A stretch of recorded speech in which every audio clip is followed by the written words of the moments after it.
पश्चाताप करो, अपनी दिशा बदलो, रेत पर अपना घर बनाना बंद करो। आओ और उस चट्टान पर निर्माण करो जो मैं हूं। अपनी टूटी हुई अधूरी योजनाओं को मेरे चरणों में रख दो और मेरे सिद्ध जीवन देने वाले उद्देश्य को ग्रहण करो। सांसारिक सफलता के उथले कुओं से पीना बंद करो जो तुम्हें हमेशा प्यासा छोड़ देते हैं। आओ और मुझमें से जीवन के जल का सोता पियो और तुम फिर कभी प्यासे न होगे। यह निमंत्रण तुम्हारे जीवन का सबसे महत्वपूर्ण निमंत्रण है। यह केवल इस अगस्त के महीने के लिए नहीं है, बल्कि अनंत काल के लिए है। तुम्हारा निर्णय तुम्हारे भविष्य को ही नहीं, बल्कि तुम्हारी अनंत नियति को भी निर्धारित करेगा।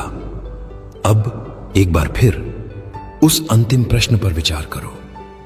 इसे अपने मन की सतह पर तैरने मत दो, इसे अपनी आत्मा की गहराई में उतरने दो।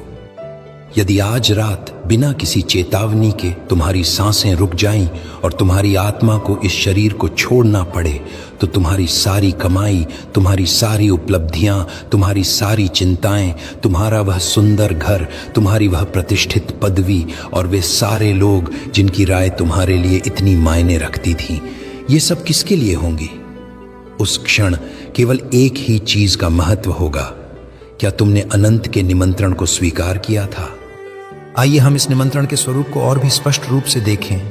यह कोई सामान्य निमंत्रण नहीं है, जैसे किसी विवाह या उत्सव का निमंत्रण जिसे तुम अपनी सुविधानुसार स्वीकार या अस्वीकार कर सकते हो।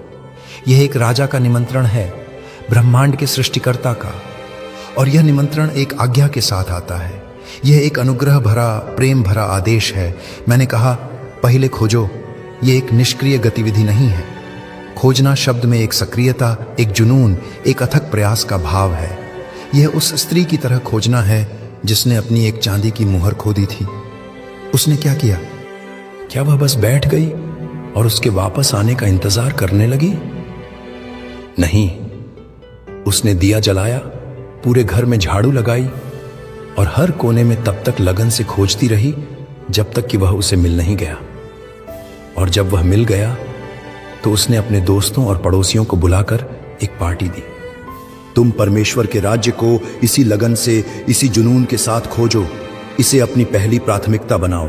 अपने दिन का सबसे अच्छा समय, अपनी सबसे अच्छी ऊर्जा, अपने सबसे गहरे विचार इसे समर्पित करो।